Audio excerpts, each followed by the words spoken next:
Okay, so hello everyone, Java programming के नए lecture में आप सभी का स्वागत है। पिछले लेक्चर में हमने कर ली थी कंडीशनल स्टेटमेंट्स। और भाई अगर आज भी थोड़ा बहुत ऊपर नीचे हो तो भाई तबीयत अभी भी ख़राब ही है, बट स्टिल मैं रिकॉर्ड करता जा रहा हूँ क्योंकि मैं नहीं चाहता हूँ कि इस बार ये जो कोर्स है वो किसी भी वजह से डिले हो। किसी भी तरीके का कोई भी डिले आए तो थोड़ी बहुत ही अगर आवाज़ वगैरह को लेके या फिर बोलने का तरीका ढंग का ना लगे तो भाई थोड़ा सा सह लेना। और शुरू करते हैं। तो पिछली वीडियो में हमने कंडीशनल स्टेटमेंट्स देख ली थी, हमने एल्स इफ लेटर देख ली थी और बेसिकली हमने इफ एल्स और एल्स इफ का सारा खेल देख लिया था। आज हमें करने हैं पहली चीज़ तो हमें एक तो स्विच निपटानी है। उसके बाद स्विच के बाद आज इसी वीडियो में या हो सकता है एक सेकेंड नेक्स्ट वीडियो में अब हमें 2 प्रोजेक्ट करने हैं। तो छोटे प्रोजेक्ट्स, मतलब पूरा प्रोजेक्ट नहीं, छोटा प्रोजेक्ट। तो जब हम कंडीशनल्स तक आ गए हैं तो कंडीशनल आते ही हम स्टोन पेपर सीजर एक गेम बना सकते हैं। इसके अलावा हम एक कैलकुलेटर भी बना सकते हैं, एक कम फंक्शनैलिटी वाला छोटा कैलकुलेटर, क्योंकि प्रोग्रामर को कम से कम रिसोर्सेज में अच्छे से अच्छा काम करना आना चाहिए। और आपने जब कंडीशनल्स तक सीख लिया है, इसका मतलब ये आपने काफ़ी कुछ सीख लिया है, तो अब आप बहुत सारी चीज़ें कर सकते हो। तो फिलहाल हम यहाँ पे एक नई फाइल बना लेंगे conditionals2। तो यहाँ पे मैं एक नई जावा क्लास बना लेता हूँ, कंडीशनल्स। ओ हमेशा कैपिटल बनता है भाई, कंडीशनल्स और पार्ट 2। ये आ गई है मेरी क्लास। इसके अंदर मैं डाल दूंगा अपना मेन फंक्शन। तो psvm लिखूंगा, इसने मुझे सजेशन दिया मेन मेथड का, एंटर दबाऊंगा, मेन मेथड में आ चुका हूँ मैं। और अब हम देखेंगे स्विच केस। और स्विच केस देखने से पहले ना उसको थोड़ा सा विजुअलाइज जरूर चाहूँगा मैं कि आप कर लो एक बार। जब हम एल्स इफ लेटर लिखते हैं, यानी कि जब हम इस तरीके से लिखते हैं इफ, फिर जब ये एक स्टेटमेंट खत्म होती है फिर हम लिखते हैं एल्स इफ, ठीक है, फिर एक कंडीशन लिखते हैं ऐसे, और फिर लास्ट में हम लिखते हैं एल्स। तो अगर मैं इसका रियल वर्ल्ड आपको वो दिखाऊं ना, रिप्रेजेंटेशन कि ये क्या हो रहा है, तो ये कुछ ऐसा है। तो पार्डन मी, तो ऐसे ऐसे। तो आप इसे देखो, ये एक लैडर है, ठीक है, ये एक सीढ़ी है। तो जब आप इफ और एल्स इफ यूज करते हो तो आप एक लैडर क्रिएट करते हो। उसमें क्या होता है, पहले पहली कंडीशन चेक होती है, फिर दूसरी चेक होती है, फिर तीसरी चेक होती है, फिर चौथी चेक होती है, और जब कुछ नहीं होता है तो लास्ट में फिफ्थ केस, यानी कि एक डिफॉल्ट केस जिसे आप एल्स में लिखते हो, वो एग्जीक्यूट हो जाता है। तो इसमें अगर मैं कोड का एग्जीक्यूशन देखूं तो पहले यहाँ पे आऊँगा मैं, फिर इसके बाद मैं नेक्स्ट स्टेप पे जाऊँगा, फिर मैं नेक्स्ट स्टेप पे जाऊँगा, फिर से मैं नेक्स्ट स्टेप पे जाऊँगा, और फाइनली जो भी मेरा डिफॉल्ट होगा वो एग्जीक्यूट होगा। तो ये है आपकी एल्स इफ लैडर। आपका रियल वर्ल्ड उसका जो एक रिप्रेजेंटेशन होता है वो ये है। और अब हम बात करेंगे स्विच की। तो स्विच क्या होता है, अगर आपने कभी अपना राउटर देखा है या फिर बेसिकली अगर आपने कंप्यूटर नेटवर्क्स देखे हैं, कंप्यूटर नेटवर्क की थोड़े बहुत लेक्चर लिए हैं या नेटवर्किंग थोड़ी बहुत ही पढ़ी है, तो उसमें आपने एक चीज़ देखी होगी, हब या स्विच। तो कुछ ऐसा दिखता है, ठीक है, एक ऐसे बॉक्स होता है और कुछ ऐसे इसमें टर्मिनल्स होते हैं, 1 2 3, और एक इसमें होता है यहाँ पे इनपुट। तो ये हो गया आपका इनपुट, ये हो गया आउटपुट 1, ये हो गया आउटपुट 2, और ये हो गया आउटपुट 3। तो ये क्या करता है, एक स्पेसिफिक कोई भी एक इनपुट ले लेता है और फिर उसको मैच करके कि आउटपुट यहाँ देना है या यहाँ देना है या फिर यहाँ देना है। जोन सा भी केस होता है जहाँ पे भी आपने अपनी लैन की वायर कनेक्ट की हुई है, सपोज मैंने इस वाले में कनेक्ट की हुई है, तो यहाँ से इनपुट लेके डायरेक्टली यहाँ से मुझे आउटपुट दे देगा। या फिर अगर मैंने यहाँ पे लगाई हुई है मेरी लाइन केबल आउटपुट 2 में, तो मुझे डायरेक्टली आउटपुट 2 में मेरा आउटपुट दे देगा। वो ऐसे नहीं जाएगा कि पहले आउटपुट 1 को चेक कर रहा है, फिर आउटपुट 2 को चेक कर रहा है, फिर 3 को कर रहा है, नहीं, उसका जहाँ पे भी मैच हो जाएगा रिक्वायरमेंट, वो मुझे वहीं के वहीं पे आउटपुट दे देगा। तो वो डायरेक्टली मुझे यहाँ पे आउटपुट देगा, आउटपुट 2 में। इसके लिए मैं जरा पेन दूसरे कलर का ले लेता हूँ, ग्रीन पेन ले लेते हैं। तो ये क्या करेगा, ये इस तरीके से पूरी एक लैडर नहीं बनाएगा कि पहले इसको चेक कर रहा है फिर इसको। वो डायरेक्टली जहाँ पे भी केस बनता है, मैच होता है, वो मुझे डायरेक्टली वहीं पे आउटपुट दे देगा। तो कुछ इस तरीके से काम करता है आपका जावा का स्विच भी।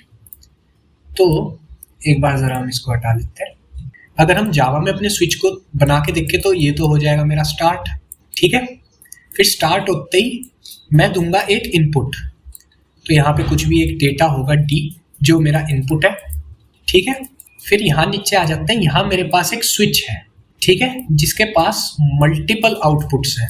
वो क्या करेगा, यहाँ से मेरे इनपुट को चेक करेगा और फिर डिपेंडिंग अपॉन मेरा इनपुट कौन सा आउटपुट मुझे मिलना चाहिए वो ये चीज़ डिसाइड करेगा और फाइनली मुझे एक फाइनल आउटपुट दे देगा और लास्ट में जाके मेरा प्रोग्राम यहाँ आके स्टॉप हो जाएगा। तो यहाँ पे मेरे पास ये स्विच था। सपोज यहाँ से इनपुट आया आई और वो इनपुट मेरा इस वाले से मैच कर गया, इस वाले केस से मैच कर गया, तो सीधा इसी का आउटपुट यहाँ पे कोड एग्जीक्यूट होगा। जो भी यहाँ पे आउटपुट होगा वो आउटपुट आएगा और मेरा प्रोग्राम आउटपुट देने के बाद मुझे बाद में स्टॉप हो जाएगा। तो इस तरीके से काम करता है मेरा स्विच। और अब हम इसे जरा लिख के देख लेते हैं यहाँ पे।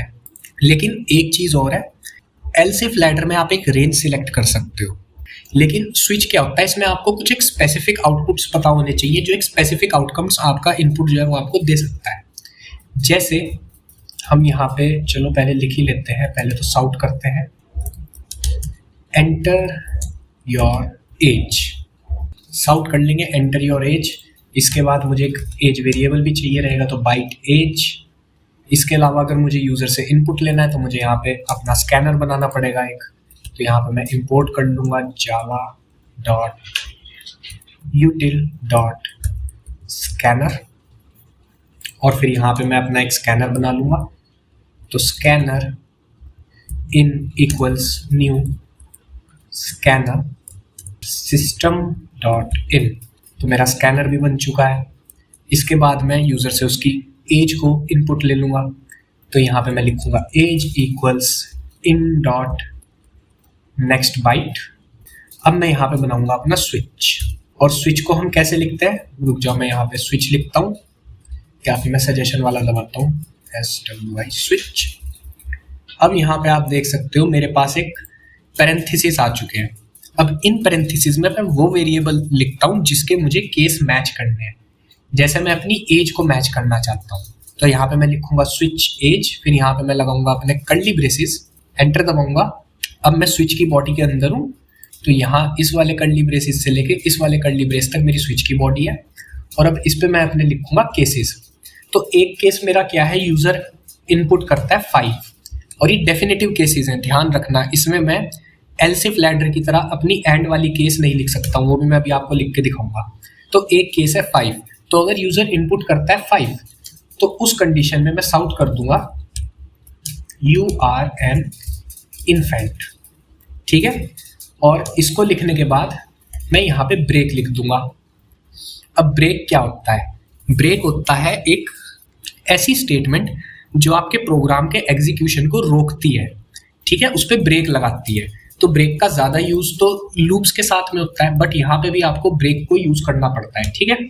इसके बाद अगर आप ब्रेक यहाँ पे यूज़ नहीं करोगे तो क्या होगा, वो भी मैं आपको बताऊंगा। एक केस है 18, साउट कर देंगे you are an adult, break लिख दूंगा। और एक केस मैं अपना बनाऊंगा डिफ़ॉल्ट, तो यहाँ पे हम लिख देते हैं डिफ़ॉल्ट। डिफ़ॉल्ट में मैं क्या चाहता हूँ, साउट कर दो रॉन्ग इनपुट।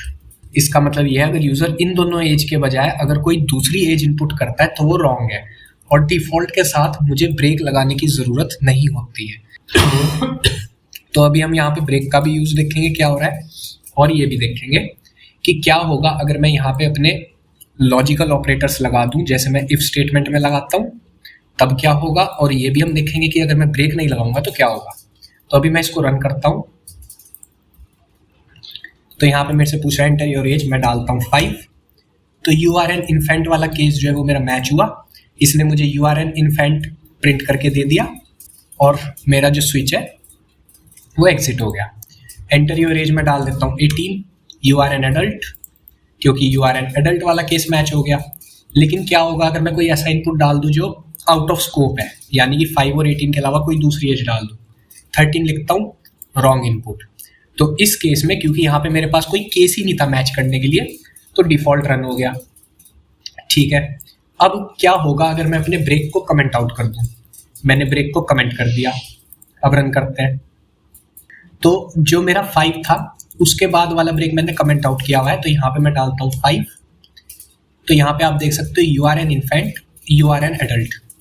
तो यहाँ पे ब्रेक को हटाने से क्या हुआ, ब्रेक को हटाने से बाकी के सारे केसेस भी मैच हो जाते हैं।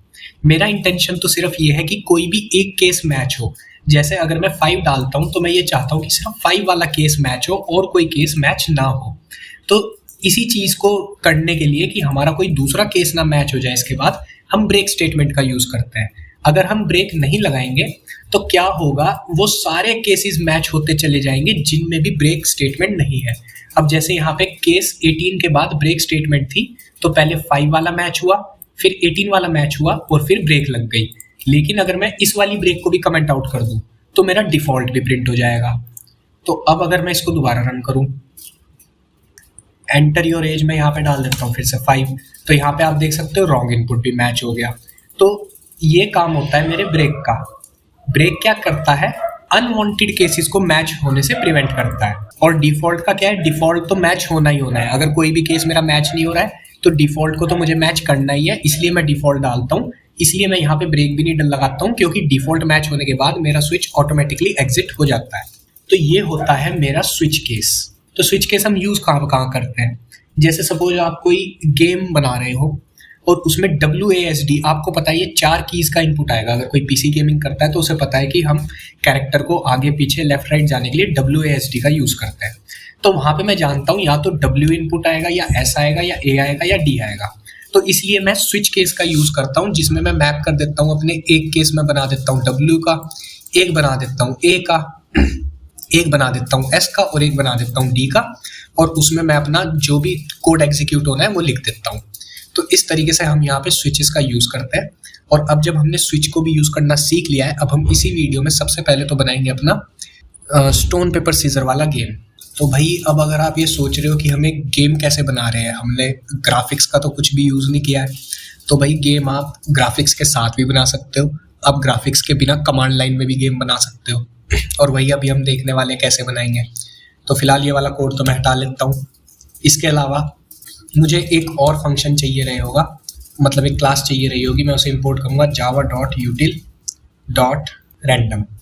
अब ये रैंडम का काम क्या होता है, तो रैंडम क्लास क्यों यूज़ होती है। अब जैसे इसका नाम है, मैं बहुत ज़्यादा इसका एडवांस यूज़ नहीं बता रहा हूँ, सिर्फ इतना समझ लो जैसे अभी हम ये बनाते हैं स्कैनर इन इक्वल्स न्यू स्कैनर, और इसमें डाल देते हैं system.in।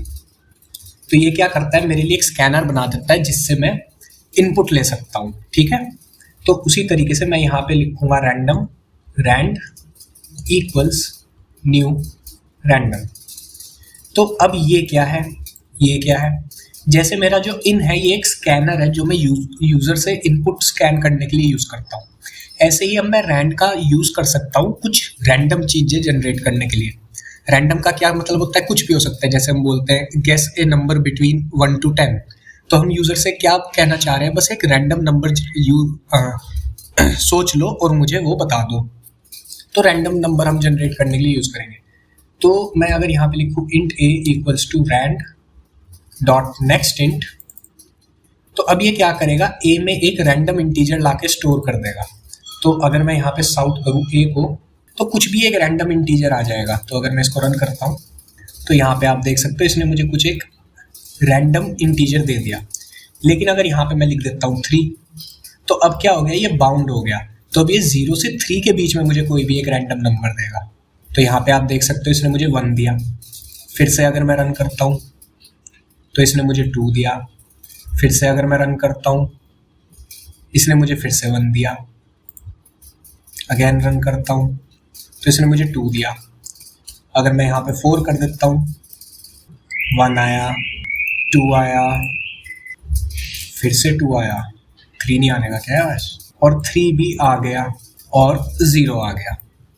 तो इससे मैं क्या दिखाना चाहता था, जैसे अगर आप कोई गेम बनाते हो या फिर जब हम प्रोबेबिलिटी देखते हैं तो रोल ए डाइस, तो कुछ भी आ सकता है हमारे पास, ठीक है। कोई भी एक रैंडम नंबर आ सकता है 1 से लेके 6 के बीच में।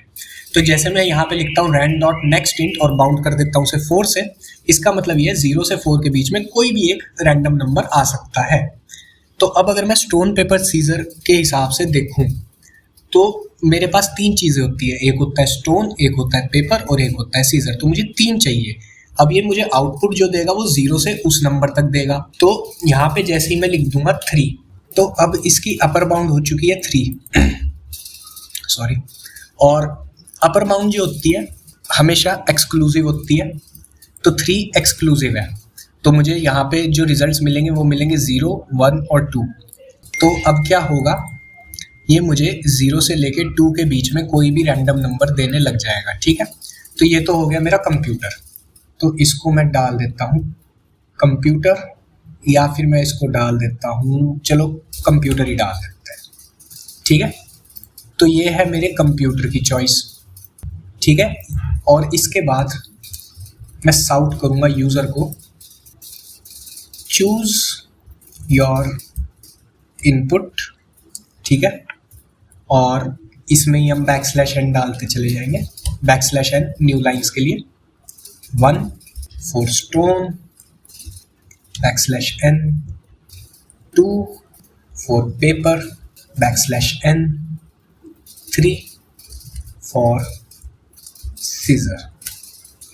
ठीक है, तो अब हमने यूज़र को क्या किया, उसे चॉइस दे दी कि अगर आप 1 प्रेस करते हो तो स्टोन है, 2 प्रेस करते हो तो पेपर है, और 3 प्रेस करते हो तो वो सीजर है। ठीक है, और इसके अलावा मुझे यूज़र इनपुट भी चाहिए रहेगा एक, तो यहाँ पे मैं बना लूँगा इंट यूज़र इन, और इसको अभी हम स्कैन नहीं करेंगे, स्कैन करेंगे इसके बाद, यूज़र को मैसेज डालने के बाद। तो user in equals in dot next int. ठीक है, तो अब हमने क्या करा है, यूज़र से इनपुट ले लिया है, मेरे कंप्यूटर ने अपना पहले से ही एक इनपुट जनरेट कर लिया है यहाँ पे रैंडम की मदद से। अब मुझे बस ये वाले जो मेरी ये इनपुट है, इनको सबसे पहले मैं करूँगा यहाँ पे कॉपी, और ये टर्मिनल बंद कर लेते हैं, और यहाँ पे लाके इनको पेस्ट कर दूंगा एज कमेंट। तो अब क्या है, मुझे चॉइसेस पता है कि किस नंबर के लिए क्या है। ठीक है, और इसमें ना हम 0 भी लगा लेते हैं यहाँ पे, (0), और ये जो कॉमा वाले नंबर है ये है हमारे कंप्यूटर के लिए, बल्कि यूज़र को भी ना यही कर देते हैं, हमें कन्फ्यूजन नहीं होगी। 0 for stone, 1 for paper, 2 for scissor. तो इसको हटा लेते हैं, चॉइसेस सिंपल रखते हैं, जितना सिंपल प्रोग्राम उतनी अच्छी चीज़। अब हम यहाँ पे बनाएंगे अपनी एल्स इफ लैडर।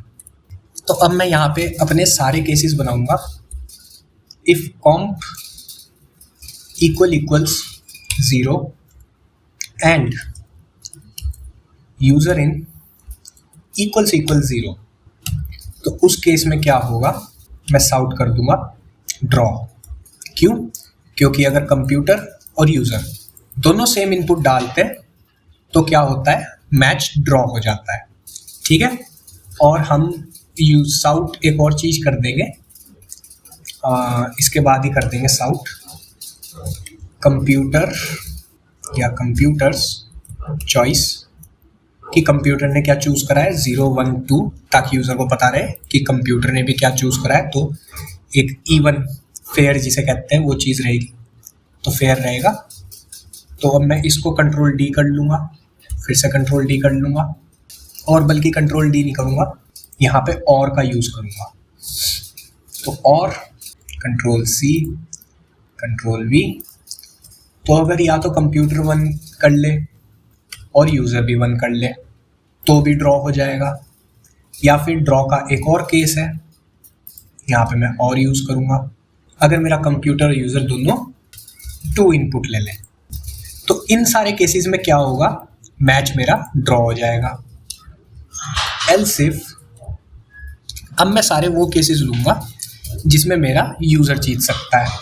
तो अगर कंप्यूटर इक्वल्स 0, यानी कंप्यूटर ने चूज़ किया है स्टोन, एंड जो मेरा यूज़र इन है वो इक्वल्स हो जाता है पेपर के, यानी कि 1, तो उस केस में मेरा यूज़र जीत जाएगा। इसके अलावा मेरे यूज़र के जीतने का क्या केस हो सकता है, अब स्टोन को क्या हरा सकता है, पेपर हरा सकता है, सीजर तो नहीं हरा सकती। ठीक है, अब हम इसको फिर से Ctrl+C कर लेंगे, यहाँ ला के Ctrl+V कर लेंगे। अब अगर कंप्यूटर ने चूज़ करा है 1 और यूज़र चूज़ कर लेता है पेपर को, क्या क्या हरा सकता है, पेपर को हरा सकता है सीजर। तो अगर यहाँ पे यूज़र सिलेक्ट कर ले 2 तो भी यूज़र जीत जाएगा। इसके अलावा क्या और कोई केस है जिसमें यूज़र जीत रहा है, बिल्कुल है। तो इसको मैं Ctrl+C कर लूँगा, और डाल दूंगा एक। तो अगर मेरा कंप्यूटर चूज कर ले सीजर्स, ठीक है, और मेरा यूजर चूज कर ले लेट से स्टोन, क्योंकि सीजर को सिर्फ स्टोन हरा सकती है, तो ये वो सारे केसेस हैं जहां पे मेरा जो यूजर है वो जीत रहा है। तो मैं साउट कर दूंगा यूजर या फिर U1, ठीक है। और बाकी जितने भी केसेस हैं एल्स साउट यू लूज, या फिर इसको भी हम केसेस ही बना लेते हैं। तो यहाँ पे एक एल्स इफ डाल देते हैं, और एल्स डालना हमेशा ज़रूरी नहीं होता है, कॉम इक्वल इक्वल्स। अब हम वो सारे केसेस डाल देंगे जिसमें मेरा कंप्यूटर जीत रहा है पर मेरा जो यूज़र है वो हार रहा है, खेलने वाला है, ठीक है। तो कंप्यूटर ने अगर 0 सिलेक्ट किया एंड यूज़र ने सिलेक्ट कर लिया सीजर को, तो यूज़र हार जाएगा। इसके अलावा अगर मेरे कंप्यूटर ने सिलेक्ट करा पेपर को और मेरा जो यूज़र है अगर उसने सिलेक्ट कर लिया स्टोन को, तब यूज़र हार जाएगा। इसके अलावा अगर मेरे कंप्यूटर ने जनरेट किया, तो सीजर अगर मेरे कंप्यूटर ने चूज़ किया और यूज़र ने चूज़ किया है पेपर को, इन केसेस में क्या हो रहा है, हमें साउट कर देना है यू लूज, ठीक है। तो एक तो हमने ड्रॉ वाले केसेस बना लिए कि जब भी यूज़र और कंप्यूटर का मेरा जो इनपुट है, यानी कि सिलेक्टेड जो इनपुट सिलेक्ट हुआ है वो सेम है, तो ड्रॉ हो रहा है। उसके बाद हमने वो सारे केसेस बना लिए जिसमें मेरा यूज़र जीत रहा है। कंप्यूटर ने सिलेक्ट किया स्टोन और यूज़र ने सिलेक्ट किया हुआ है पेपर, तो मेरा यूज़र जीत जाएगा। इसके अलावा अगर कंप्यूटर ने सिलेक्ट किया हुआ है पेपर और यूज़र सिलेक्ट करता है सीजर को, तो मेरा यूज़र जीत जाएगा। इसके अलावा अगर मेरा कंप्यूटर सिलेक्ट करता है सीजर और यूज़र सिलेक्ट करता है स्टोन, तो मेरा यूज़र जीत जाएगा। उसके बाद ये वो सारे केसेस हैं जिसमें मेरा यूज़र हार रहा है। अगर कंप्यूटर सिलेक्ट करता है स्टोन और यूज़र ने सिलेक्ट की हुई है सीजर, तो मेरा कंप्यूटर जीत जाएगा। उसके अलावा अगर कंप्यूटर ने सिलेक्ट किया हुआ है पेपर और यूज़र सिलेक्ट कर लेता है मेरे स्टोन को, उस केस में भी मेरा यूज़र हार जाएगा। तो इस तरीके से ये हमारा कंसेप्ट काम करेगा। तो हम यहाँ पे अपना इनपुट डालते हैं, तो इनपुट हम डालते हैं पेपर। कंप्यूटर्स चॉइस यहाँ पे प्रिंट नहीं हुई, यू लूज आ गया क्योंकि मैंने यहाँ पे ए को प्रिंट नहीं किया था, तो यहाँ पे मुझे प्लस ए भी डालना पड़ेगा, या कॉम था इसका नाम, तो कॉम। दोबारा से रन करते हैं, तो यहाँ पे पूछ रहा है, तो मैं डालता हूँ सीजर। कंप्यूटर की चॉइस है 1, तो 1 है पेपर और मैंने चूज़ की हुई है सीजर 2, तो मैं जीत गया हूँ U1, ठीक है। तो इस तरीके से यहाँ पे हमने बना लिया है अपना पहला छोटा सा मिनी प्रोजेक्ट, जो कि है एक स्टोन पेपर सीजर गेम। और यहाँ पे हम इसे और भी अच्छे से एनहांस कर सकते हैं। वो कैसे कर सकते हैं, अगर मैं यहाँ पे कर देता हूँ प्रिंट, ठीक है, और कंप्यूटर्स चॉइस, इसके बाद मैं स्विच यूज़ करता हूँ, स्विच, और इसमें मैं कंप्यूटर वाले वेरिएबल को अपने मैच कर रहा हूँ। अब मुझे केसेस पता है क्या क्या होंगे। एक केस होगा मेरा कंप्यूटर या तो 0 कर सकता है या 1 कर सकता है या 2 कर सकता है, तो इसको मैं कंट्रोल भी कर लूँगा, 0 2 1, ठीक है। अब इन केसेस का मैं वो लिख देता हूँ साउट। इस बार मैं प्रिंट एलन यूज़ करूँगा। अगर कंप्यूटर ने 0 सिलेक्ट किया है तो उसने स्टोन ही सिलेक्ट किया होगा, तो यहाँ पे मैं लिख दूंगा स्टोन। इसके बाद यहाँ पे मैं साउट कर दूंगा पेपर, क्योंकि 1 है मेरा पेपर के लिए और 2 है मेरा सीजर के लिए, ठीक है। और हर किसी के बाद मुझे ब्रेक भी डालना पड़ेगा, तो ब्रेक और डिफ़ॉल्ट नहीं डालूंगा मैं। डिफ़ॉल्ट डालना ज़रूरी नहीं होता है कई केसेस में। तो अब क्या होगा, जो भी मेरी कंप्यूटर की चॉइस होगी ना वो मुझे रिटर्न में मिल जाएगी। और यहाँ पे आप देख सकते हो मैंने प्रिंट डाला है, प्रिंट एलन नहीं डालना है, तो इस वाली लाइन के बाद जो भी अगली प्रिंट स्टेटमेंट होगी वो इसी लाइन के आगे से कंटिन्यू हो जाएगी। तो अगर मैं इसको रन करता हूँ, तो एंटर योर चॉइस या चूज इनपुट, मैं डालता हूँ स्टोन। कंप्यूटर की चॉइस भी है स्टोन, तो हो चुका है ड्रॉ। तो इस तरीके से आप अपने कोड को और थोड़ा सा एनहांस कर सकते हो। तो ये चीज़ होती है, सोचने का तरीका है। अब बहुत से लोग सोच रहे होंगे कि हम अगर ग्राफिकल यूज़र इंटरफेस यूज़ नहीं करेंगे, ग्राफिक्स यूज़ नहीं करेंगे, तो गेम कैसे बनाएंगे। तो ऐसी छोटी मोटी चीज़ें आप यार कमांड लाइन में भी बना सकते हो, बनाने का मन होना चाहिए, आदमी कुछ भी कर सकता है। तो इन चॉइसेस को भी ना मैं सिंगल लाइन कमेंट में डाल दूंगा। तो यहाँ पे हो जाता है हमारा एक mini project complete, stone paper scissor game. अगर आपको ये चाहिए रहेगा तो या तो आप यहाँ पे रुक जाओ, मैं वीडियो में ये लो 3 2 1 केस 2 के नीचे का अब मैं दिखा देता हूँ 3 2 1। अब अगर आपको चाहिए था तो यहाँ से आप स्क्रीनशॉट ले सकते थे। बाकी मैं कोशिश कर रहा हूँ यार एक वेबसाइट बनाऊँ, उस पर सारे कोड डाल दूँ हर वीडियो के, तो भी एक चीज़ है। और अब हम बनाएंगे कैलकुलेटर, इस वीडियो की लास्ट चीज़, और एक और मिनी प्रोजेक्ट। और कैलकुलेटर जो हमारा होगा वो बड़ा ही बेसिक कैलकुलेटर होगा। वो 2 इनपुट लेगा यूज़र से, फ्लोट इनपुट्स लेगा a, b। इसके अलावा एक कैरेक्टर इनपुट लेगा ch, और बल्कि कैरेक्टर भी नहीं, इसको इंट बनाएंगे क्योंकि ये जो कैरेक्टर इनपुट वाला है ना ये मैं स्ट्रिंग में पढ़ाऊंगा। तो इंट इनपुट, ठीक है। इसके बाद मैं यूज़र को साउट करूँगा एंटर a कॉलन, इसी को कंट्रोल D कर लेंगे, एंटर B, और इनके बीच में मुझे चाहिए रहेंगे मेरे स्कैनर्स। तो a equals to in dot next float, फिर यहाँ पे मैं b को इनपुट लूँगा, b equals to in dot next float. इसके बाद हम साउट करेंगे चूज ऑपरेशन, बिल्कुल पहले की तरह बैकस्लैश n डाल के 1, और एडिशन, बल्कि ऐड लिख देंगे सिर्फ, बैकस्लैश n 2 फॉर सब, backslash n 3 for division, backslash n 4 for multiplication MUL, ठीक है। इसके बाद हम इनपुट में यूज़र का इनपुट स्कैन कर लेंगे, input equals to in dot next int. अब हम यहाँ पे लगा देंगे अपना स्विच, जिसमें हम इनपुट को ट्रैक कर रहे होंगे, और इसके 4 केसेस हो सकते हैं। तो केस, और यहाँ पे मेरा केस हो सकता है 1 2 3 4। तो 1, इसी को मैं कंट्रोल D कर लूँगा 3 बार, और 2 3 4 यहाँ पे हम साउट करवा देंगे A और B का सम, बिकॉज 1 जो है वो एडिशन के लिए। नीचे ब्रेक भी डाल देंगे। यहाँ पे 2 है हमारा सब्ट्रैक्शन के लिए, तो A माइनस B, और इसकी हम एब्सोल्यूट वैल्यू को रिटर्न कर रहे होंगे, तो एप्स, और इसके लिए मुझे मैथ डॉट लैंग्वेज को इंपोर्ट करना पड़ेगा, तो लैंग डॉट मैथ। तो यहाँ पे मुझे import Java dot lang dot math, तो मैथ डॉट ABS में से मैं एब्सोल्यूट डिफरेंस यूज़र को वापस दे रहा हूँ, और इससे पहले मैं यूज़र को साउट करके बता भी दूंगा एब्सोल्यूट डिफरेंस, कॉलन डाल देंगे, क्योंकि ऐसा हो सकता है कि जो मेरा B है वो A से बड़ा हो तो नेगेटिव आउटपुट आएगा। तो मैं ये नेगेटिव नहीं दे रहा हूँ यूज़र को, एब्सोल्यूट डिफरेंस दे रहा हूँ। 3 है मेरा डिवीजन के लिए, तो यहाँ पे हम कर देंगे A डिवाइड बाई B, और होपफुली मेरा जो यूज़र है वो बेवकूफ़ नहीं है, तो डिवीजन के लिए वो डिनोमिनेटर में 0 तो नहीं देगा। आई बिलीव, मैं अपने यूज़र को अच्छा मान रहा हूँ कि मुझे 0 ना दे। और साउट 4 था मल्टीप्लिकेशन के लिए, तो यहाँ पे हम साउट कर देंगे A इंटू B। और अब मैं थोड़ी देर के लिए मान लेता हूँ कि मेरा जो यूज़र है वो बेवकूफ़ है, वो मुझे डिवीजन में, मतलब डिवीजन में 0 भी दे सकता है। तो केस 3 में मैं इफ़ डाल देता हूँ, if B equals 0, sout cannot divide by 0, ठीक है।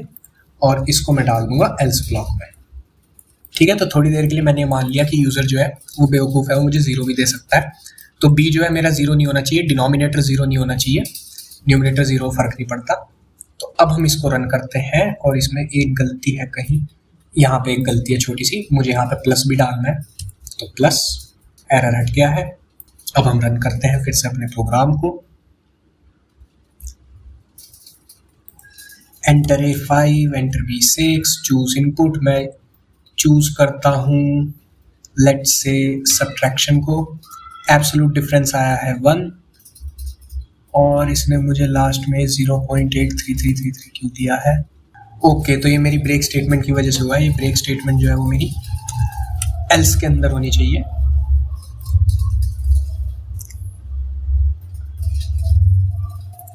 फिर से रन करते हैं, 5 6 सब्ट्रैक्शन डालता हूँ, एब्सोल्यूट डिफरेंस 1, और ये मुझे डिवीजन भी प्रिंट करके दे रहा है। अच्छा, ये डिवीजन इसलिए दे रहा है मेरी गलती है, मैं ही बेवकूफ़, इसके ऊपर वाला केस नहीं देखा, 2 के बाद ब्रेक नहीं लगाया हुआ है, तो ब्रेक, और ये मेरा एल्स ब्लॉक में ही आ जाएगा, एल्स। अब रन करेंगे, 6-2, एब्सोल्यूट डिफरेंस 1 आ गया है, और इसी में मैं डिवीजन भी करके देखूंगा, 5-0 डिवीजन के लिए है 3, कांट डिवाइड बाय 0, डिवीजन का एक और करके देखेंगे, 5-2-3, 2.5 आंसर आ गया।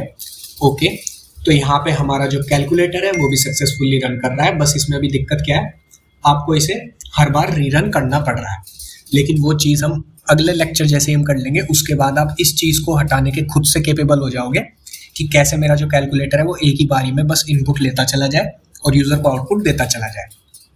ठीक है, तो यहाँ पे आपका जो कंडीशनल स्टेटमेंट्स हैं वे सारी खत्म होती हैं। स्विच केस यहाँ पे करा दिया है, 2 मिनी प्रोजेक्ट भी करा दिए हैं, एक कैलकुलेटर और एक स्टोन पेपर सीजर।